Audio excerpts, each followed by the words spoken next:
ఆస్తిపాస్తులన్నీ దారింట్లో పెడుతుంటే మన ఇల్లు చిన్నబోతున్నదే నాదా ఒక్కదాన్నొక్కదాన్నొక్కదాన్నోయి ఒక్కదాన్నుండలేను అరుగు మీద వండలేను సక్కంగా మన ఇల్లు దొక్కోయి నాదా ఒక్కదాన్నొక్కదాన్నొక్కదాన్నోయి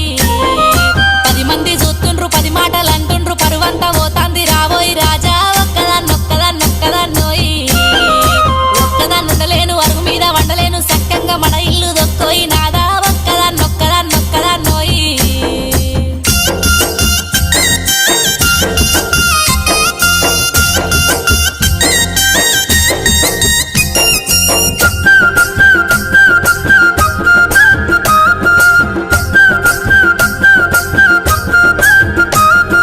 రాత్రంతా దానింట్లో పగలంతా దానింట్లో ఎప్పుడు దానింట్లో ఉంటే